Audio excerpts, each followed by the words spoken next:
The Horror Book.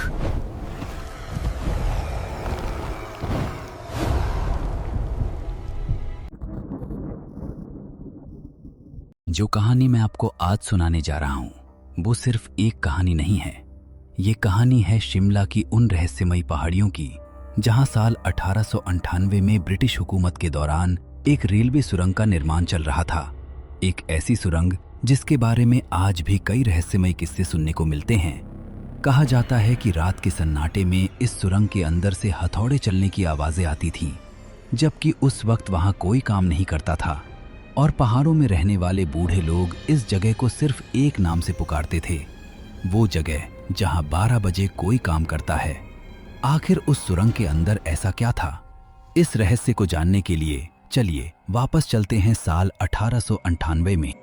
पहाड़ों की धुंध में लिपटी वो रात कालका शिमला रेलवे लाइन का सबसे खतरनाक हिस्सा बन रहा था। पत्थर के सीने को चीरकर बनाई जा रही एक सुरंग। नंबर था टनल नंबर 33। मजदूर उसे काली सुरंग कहते थे। नाम किसने रखा कोई नहीं जानता, बस इतना पता था जो अंदर गया रात को अकेला वो या तो लौटा नहीं या लौटा तो कुछ और लेकर। हर शाम सूरज ढलते ही मजदूर काम छोड़ देते थे, भले ही ठेकेदार कितनी भी गालियां दे। कोई वजह नहीं बताता था, बस आंखों में एक ही डर होता था कि अंदर कहीं कोई आवाज न दे। इस प्रोजेक्ट के इंचार्ज थे कैप्टन हेनरी वुड, कड़क, अनुशासन प्रिय और भूत प्रेत की बातों से चिढ़ने वाला अंग्रेज इंजीनियर। कल से सुरंग का काम और तेज करना होगा। हमें इसे जल्द से जल्द पूरा करना है। किसी भी हालत में काम रुकना नहीं चाहिए।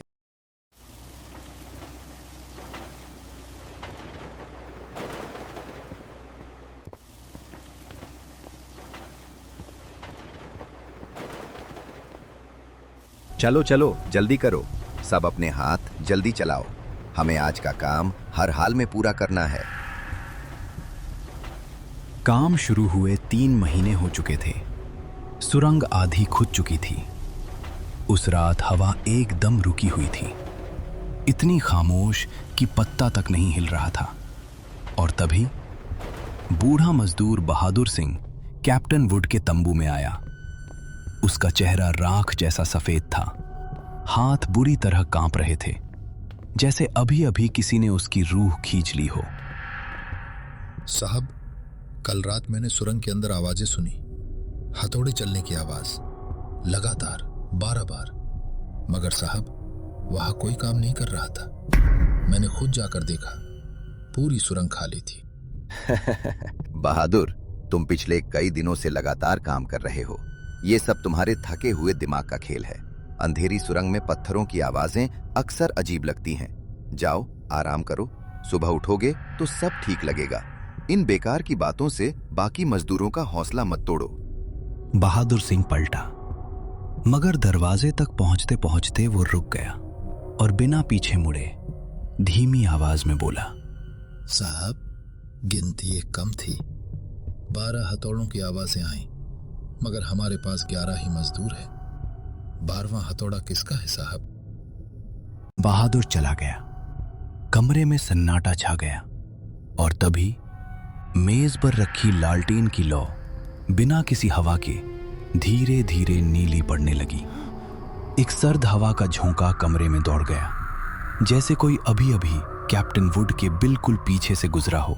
अगले दिन दोपहर के वक्त जब सूरज सबसे ऊपर था, तब भी सुरंग के अंदर एक अजीब अंधेरा छाया रहता था, जैसे रोशनी वहां जाने से डरती हो। तभी भीतरी हिस्से में एक भयानक धमाका हुआ। बारूद गलत वक्त पर फटा। छत का एक बड़ा हिस्सा भरभरा कर नीचे गिर पड़ा।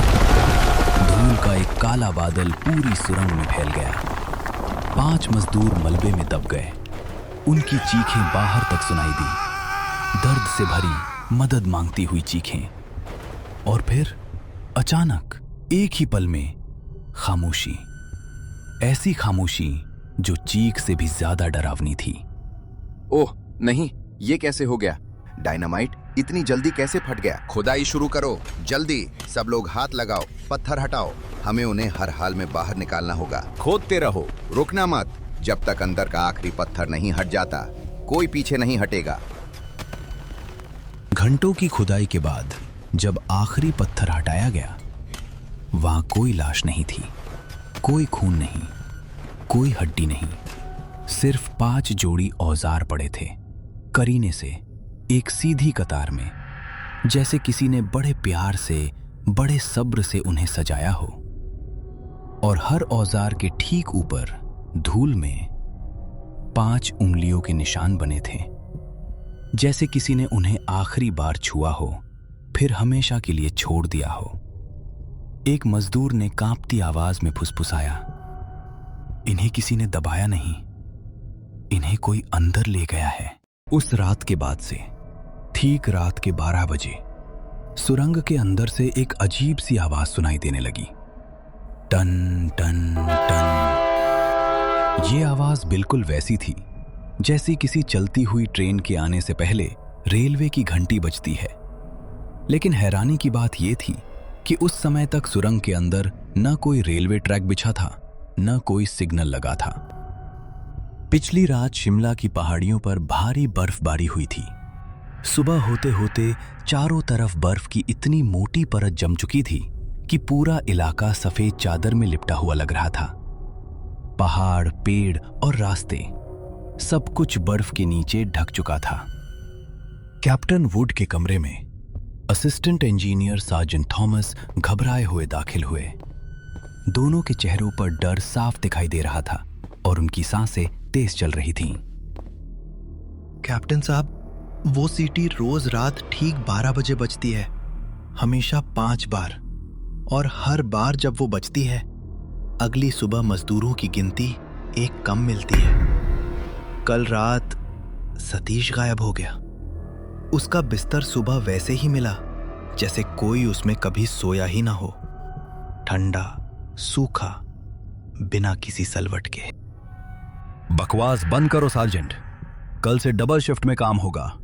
ये सुरंग तय समय पर पूरी होगी, चाहे कुछ भी हो जाए। कैप्टन वुड को नहीं पता था, उसके इन शब्दों को अंधेरे ने सुन लिया था, और अंधेरे को चुनौतियां पसंद नहीं थीं। उस रात ठीक 12 बजे घंटी 5 बार नहीं 6 बार बजी।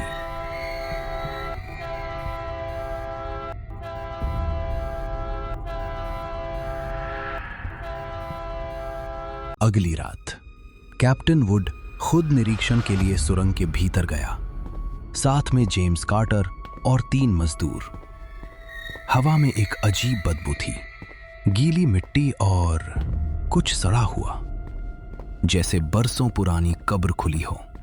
सब चुपचाप आगे बढ़ रहे थे जब अचानक पीछे से एक जोरदार गड़गड़ाहट हुई, इतनी तेज कि जमीन तक हिल गई। सुरंग का प्रवेश द्वार मलबे से बंद हो गया। 5 लोग भीतर फंस चुके थे, घुप अंधेरे में, जहां अपनी सांस के अलावा कुछ सुनाई नहीं दे रहा था। फिर एक आवाज आई, धीमी, भारी, जैसे कोई बहुत दूर से, बहुत गहराई से बोल रहा हो। जेम्स कार्टर कांपती आवाज में लालटेन उठाते हुए, कैप्टन, लालटेन की रोशनी में देखिए, वहां दीवार के पास कोई खड़ा है।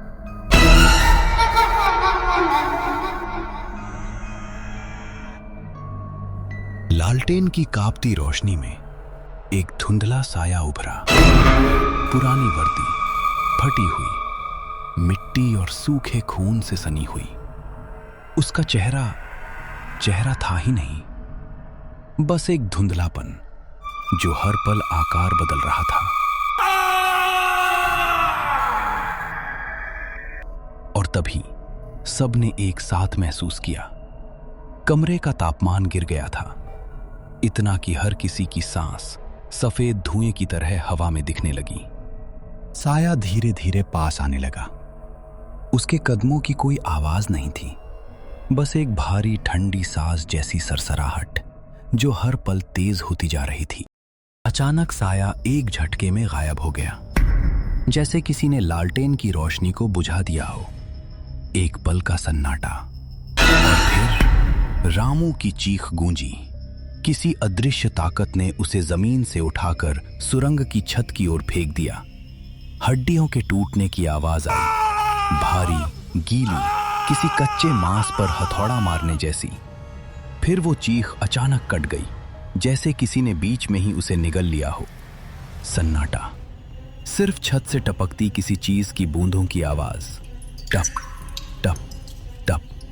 बाकी सब दीवार से चिपक गए। सांसें रुक रुक कर चल रही थीं। किसी की हिम्मत नहीं हुई ऊपर देखने की। ये असंभव है। भूत नहीं होते, भूत नहीं होते। इस पहाड़ के नीचे एक पुराना कब्रिस्तान दबा है, सैकड़ों साल पुराना। तुमने उसे खोद कर जगाया है। ये 5 मजदूर अब उसी कब्रिस्तान का हिस्सा बन चुके हैं और वो तुम्हें भी अपने साथ ले जाना चाहते हैं। तुमने उन्हें दफनाने का वक्त नहीं दिया साहब, तुमने बस आगे बढ़ने का हुक्म दिया। तभी सुरंग की दीवारों से मिट्टी झड़ने लगी, पहले धीरे, फिर तेजी से, जैसे कोई भीतर से खुरच रहा हो। हर तरफ से हथौड़ों की आवाजें गूंजने लगी, तेज, लगातार, गुस्से से भरी हुई। 1, 2, 3, 4, 12 हथौड़े, जैसे सैकड़ों अदृश्य मजदूर सदियों की नाराजगी के साथ एक साथ काम कर रहे हों, पत्थर तोड़ रहे हों या शायद कुछ और खोद रहे हों।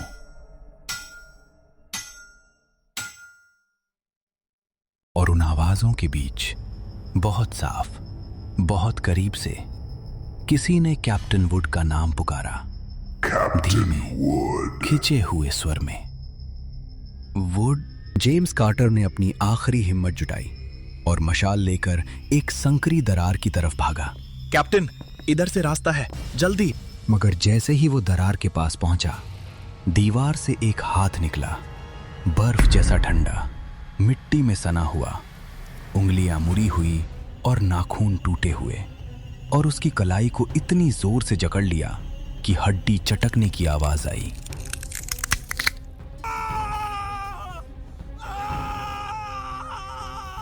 देखते ही देखते वो गायब हो गया। अब सुरंग में बचे थे सिर्फ कैप्टन हेनरी वुड और एक आखिरी मजदूर, दोनों दीवार से पीठ टिकाए, कांपते हुए। घड़ी की सुई ठीक 12 बजे पर आ पहुंची थी। वही घंटी फिर से बजने लगी, इस बार बहुत करीब से, जैसे उनके ठीक सिर के ऊपर लटकी हो। टन टन टन टन टन। 5वीं घंटी के साथ ही अंधेरे से 5 साए एक साथ उभरे, कैप्टन वुड को घेरते हुए, धीरे धीरे एक घेरे में। उनकी आंखें नहीं थीं, बस 2 गहरे काले गड्ढे, जिनमें से एक ठंडी, अंतहीन खालीपन झांक रही थी। उनकी वर्दियां मिट्टी और सड़न से भरी थीं और उनके मुंह से एक साथ कई आवाजों में गूंजती एक ही बात निकली, तुमने हमें दफनाया नहीं साहब, तुमने हमें सिर्फ भुला दिया। तुमने हमारे नाम तक नहीं लिए। अब तुम भी इसी सुरंग का हिस्सा बनोगे, हमेशा के लिए। मुझे माफ कर दो, मैंने तुम्हारे शवों को इज्जत से दफनाने का वादा किया था और तोड़ दिया। मुझे माफ कर दो। मगर माफी बहुत देर से मांगी गई थी। 5 साए एक साथ आगे बढ़े। अगले ही पल टनल में रोशनी हमेशा के लिए बुझ गई और सुरंग में सिर्फ एक आवाज रह गई, हथौड़ों की, धीमी होती, फिर पूरी तरह खामोश होती हुई। अगली सुबह जब मजदूरों ने कई घंटों की मेहनत के बाद मलबा हटाकर सुरंग खोली, अंदर सिर्फ एक लाश मिली, कैप्टन हेनरी वुड की। मुंह चीख के लिए खुला रह गया था, मगर कोई आवाज अटकी नहीं थी। चेहरे पर एक ऐसा खौफ जमा हुआ था जो कभी नहीं मिटा। जिन मजदूरों ने उसे देखा वो कहते हैं, उसकी आंखों में मरते वक्त उसने कुछ ऐसा देखा था जो इंसानी दिमाग बर्दाश्त नहीं कर सकता। बाकी साथियों का कोई निशान नहीं मिला, न हड्डी, न कपड़ा, न खून की एक बूंद। सिर्फ दीवार पर गहराई तक धसे हुए कुछ हाथों के निशान, जैसे किसी ने आखिरी पल तक बाहर निकलने की कोशिश की हो। टनल नंबर 33 का काम हमेशा के लिए रोक दिया गया। एक नई सुरंग दूसरी जगह बनाई गई। नक्शों से टनल 33 का नाम मिटा दिया गया, मगर पहाड़ ने उसे नहीं बुलाया। आज भी कालका शिमला रेलवे लाइन पर सफर करने वाले कुछ यात्री दावा करते हैं, जब ट्रेन उस पुरानी बंद सुरंग के पास से गुजरती है, ठीक रात के 12 बजे खिड़कियों के शीशे अपने आप धुंधले हो जाते हैं। और अगर आपने कभी कालका शिमला ट्रेन में सफर किया है ठीक रात के 12 बजे, तो एक बार खिड़की के बाहर जरूर देखिएगा। शायद कोई आपको भी देख रहा हो। अगर आपको हमारी ये कहानी अच्छी लगी हो, तो ऐसी ही रहस्यमयी और मजेदार कहानियों के लिए हमारे चैनल को सब्सक्राइब जरूर करें। और हाँ, अगली कहानी में मिलने से पहले ये याद रखिएगा, हर रहस्य का जवाब जरूरी नहीं कि इंसानों के पास हो।